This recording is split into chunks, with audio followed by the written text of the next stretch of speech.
Hello बच्चों, प्रश्नावली 7.5 का जो प्रश्नावली था हमने उसे पूरा कंप्लीट कर दिया है और आज प्रश्नावली 7.5 के कुछ क्वेश्चन पर हम चर्चा करेंगे। इसमें टोटल 23 क्वेश्चन हैं, तो देखते हैं आज कितने क्वेश्चन तक हम लोग कंप्लीट कर पाते हैं। और मैं आपसे बस एक बात ये कहना चाहूँगा कि अब से आपका जो भी वीडियो अपडेट होगा वह वीडियो का जो ड्यूरेशन है वो 10 मिनट से लेके 20 मिनट के पहले यानी 10 से 20 मिनट के बीच का ड्यूरेशन होगा। अधिक ड्यूरेशन का वीडियो मुझे नहीं बनाना है, क्योंकि कम ड्यूरेशन का वीडियो रहेगा तो आप और आसानी से देख पाएंगे। अधिक टाइम का ड्यूरेशन रहेगा तो आप उस पर समय नहीं दे पाओगे, ध्यान नहीं दे पाओगे। तो आपको ध्यान देना है, इसी की वजह से हम कम ड्यूरेशन का वीडियो आज से बनाएंगे। तो पहला क्वेश्चन चलिए शुरू करते हैं बिना किसी बातों पर चर्चा किए हुए। पहला क्वेश्चन कह रहा है x अपॉन में x+1 x+2 का आप समाकलन करके दिखा दीजिए। तो आपको समाकलन करना है x अपॉन में x+1 और x+2 इंटू का dx।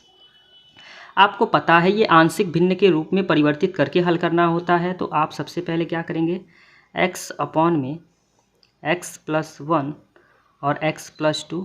अभी तक आपने उदाहरण नहीं देखा है तो आप उसे देख लें, तभी आपको सारी चीज़ें क्लियर पता चलेंगी।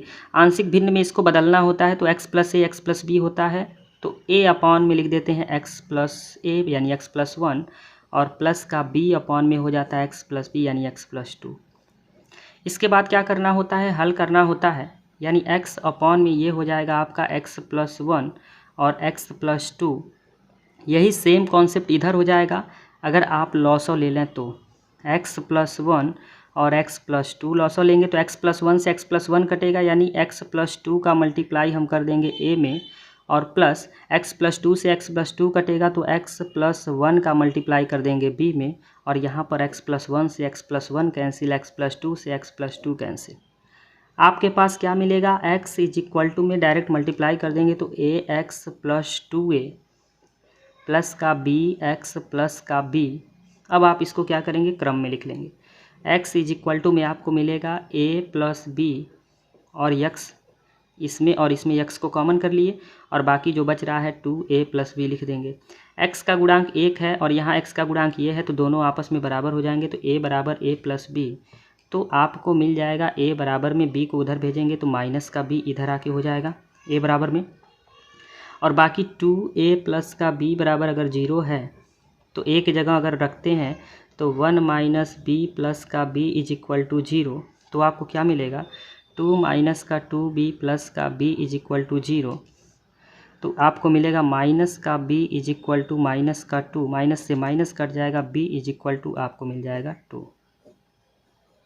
ठीक है, जैसे आपको b इज इक्वल टू 2 मिल जाएगा तो फिर मैं आपको बता दूं यहीं पर रख दीजिए, तो a इज इक्वल टू हो जाएगा 1 माइनस 2, यानी a इज इक्वल टू आपको मिल जाएगा माइनस का 1। और जैसे आपको a और b पता चल जाता है फिर उसके बाद तो करना ही क्या है, आपको जो भी, इसको आप समीकरण मान लेते, अगर इसको 1 मान लें, इसको 2 मान लें और ये आपको तीसरे में मिला है। अब फटाफट आपको क्या कर लेना, समीकरण 1 से यानी जो समीकरण 1 है वहाँ से चर्चा करेंगे। क्या था, x अपॉन में x+1 x+2 is equal to में आपके पास था a upon x+1 plus b upon x+2। अब लिखेंगे दोनों पक्षों का समाकलन करने पर, दोनों पक्षों का समाकलन करने पर। अब दोनों पक्षों का समाकलन कीजिएगा तो क्या मिलेगा, ध्यान दीजिएगा। यहाँ तो आपका हो जाएगा x अपॉन में x+1 और x+2 इंटू का dx। ठीक है, और इधर थोड़ा सा मैं ऊपर कर लूँ ताकि और भी क्लियर आपको दिख पाए। हाँ देखिएगा, आप दिख रहा है। और इधर आपके पास बराबर में a की वैल्यू आपकी -1 आई है, तो -1 को अगर हम बाहर कर दें तो आपका बचेगा dx अपॉन में x+1 और प्लस b की वैल्यू को बाहर कर दें तो आपका बचेगा dx अपॉन में x+2। अब बस इसी को सॉल्व कर देना, इधर तो यही तो पूछा है क्वेश्चन में, अब इसको सॉल्व कर दीजिए। तो माइनस का 1 अपान x का होता है log x यानी log का x यानी मॉड में x+1 और प्लस का x का जब तक गुणांक नहीं है तब तक आप मानेंगे नहीं, आप डायरेक्ट करेंगे 2 और 1 अपान x का ये भी हो जाएगा log का x+2 और प्लस का c, प्लस वाले को पहले लिख दीजिए तो log एक्स प्लस 2, ये 2 है, और माइनस का लॉग एक्स प्लस 1 और प्लस का c, यही आपका क्या हो जाएगा, आंसर हो जाएगा। ठीक है, बहुत सिंपल और सरल क्वेश्चन था, आपको समझ में आया होगा। अब हम देखेंगे दूसरा क्वेश्चन। देखिएगा, दूसरा क्वेश्चन भी सरल है और सिंपल है। यहाँ पे आपसे क्या कह रहा है, चीज़ों को समझिएगा। यहाँ पर आपसे बोल रहा है कि आपको समाकलन करना है 1/x² माइनस 9 को लिख सकते हैं 3 का स्क्वायर इंटू का dx। ठीक है, अब यहाँ से आप शुरू कर दीजिए। तो यहाँ पे आपका 1 में x² दिया है, ठीक है, और माइनस a² माइनस b², तो एक कोष्टक में a प्लस बी और एक कोष्टक में a माइनस बी, ऐसे आप लिख सकते हैं, बिल्कुल लिख सकते हैं। और बराबर में आपका पता है आंशिक भिन्न ऐसे होता है, तो x प्लस 3 a में और प्लस का b में हो जाता है x माइनस 3। अब इसी को आपको सॉल्व कर देना है। कैसे, सबसे पहले तो लॉसो ले लेंगे, तो 1 में इधर हो जाएगा x प्लस 3 और x माइनस 3, और इज इक्वल टू में यहाँ पर दोनों में लॉसो लेंगे तो x प्लस 3 और x माइनस 3, तो x प्लस 3 से कट जाएगा तो x माइनस 3 का मल्टीप्लाई a में हो जाएगा, और x माइनस 3 से कट जाएगा तो x प्लस 3 का मल्टीप्लाई b में हो जाएगा, और इधर से यह क्या हो जाएगा, कैंसिल हो जाएगा। अब आपके पास सीधे सीधे 1 इज इक्वल टू में मिल जाएगा ax माइनस का 3a प्लस का bx प्लस का 3b। अब यहाँ पर आपके पास सीधे सीधे मिल जाएगा 1 इज इक्वल टू में इसमें और इसमें बात करें तो a प्लस बी और बाहर x निकल जाएगा, और माइनस का 3a प्लस का 3b बच जाएगा। यहाँ भी चाहे कॉमन ले सकते थे। अब x तो है नहीं इधर, जब नहीं है तो आप मान के चलेंगे कि यह 0x है। अब तुलना कर दीजिए, तो x a प्लस बी बराबर 0 है, तो a बराबर क्या हो जाएगा, तो a बराबर b, उधर जाके माइनस का b, इसको आप समीकरण 2 मान लें और इसको आप समीकरण 1 मान लेंगे। क्लियर है। अब आप देखिएगा, चलिए अब चीज़ों को लेके चलेंगे, तो ये 1 के बराबर में क्या हो जाएगा, तो माइनस का 3a प्लस का 3b रख दीजिए, तो 1 बराबर में माइनस का 3a की जगह माइनस का b और प्लस का 3b सॉल्व कर दीजिए, तो 1 इज इक्वल टू में minus minus plus 3b plus 3b यानी 6b, तो b इज इक्वल टू आपका 1/6 निकल जाएगा। और जैसे b 1/6 हो गया तो a क्या हो जाएगा, माइनस का 1/6, इसको आप 4 मान लीजिए। अब जैसे सारी चीज़ें निकल गई तो आप समीकरण जो है उठा लीजिए उसी को, ठीक है, जिस पे चर्चा होने वाली है, समीकरण 1 को। तो समीकरण 1 से क्या 1/x plus 3 x minus 3 is equal to a में x प्लस 3 प्लस b में x माइनस 3 है। आपको पता है इसको आप क्या लिख सकते हो, इसको लिख सकते हैं x² माइनस 3 का स्क्वायर बराबर में क्या हो जाएगा, a का वैल्यू आपका कितना है, माइनस का 1/6 में a प्लस 3 और प्लस 1/6 में x माइनस 3। अब दोनों पक्षों का समाकलन कर दीजिए, दोनों पक्षों का समाकलन करने पर समाकलन कीजिएगा तो क्या मिलेगा, ध्यान दीजिएगा, थोड़ा सा मैं ऊपर कर दूँ। समाकलन कीजिएगा तो क्या मिलेगा, इधर तो आपको मिल जाएगा dx में x² माइनस 9, जो कि प्रश्न में शुरू में वही था, ठीक है ना, बराबर में इधर माइनस का 1/6 आप बाहर कर दीजिए, तो dx ये x है, ध्यान दीजिए ये लिख दिया, x प्लस 3, ठीक है, क्या हो जाएगा x प्लस 3 और प्लस का 1/6 यहाँ से बाहर कर देंगे तो हो जाएगा dx में x माइनस 3। बस सॉल्व कर दीजिए, ये तो आपका dx में x² माइनस 9, ये तो प्रश्न में था ही, इसी का समाकलन ज्ञात करना था।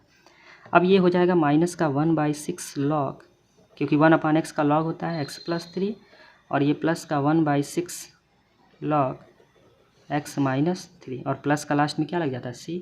अब आपको पता है 1/6 लॉग x माइनस 3 और माइनस का 1/6 लॉग x प्लस 3 ऐसे लिख दीजिए।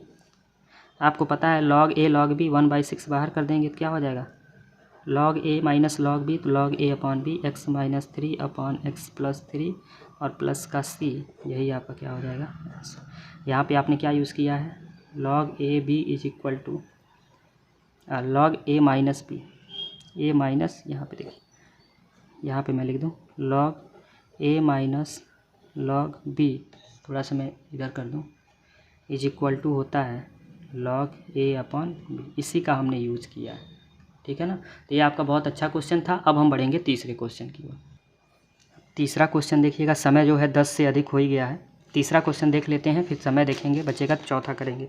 बहुत आराम से चलना है, ज़्यादा तेज़ी नहीं करना। अब यहाँ देखिएगा नीचे 3 आ गया है, तो यानी आपको समाकलन करना है 3x माइनस 1 अपॉन में x minus 1 x minus 2 x minus 3 into का dx। फटाफट कर लेते हैं।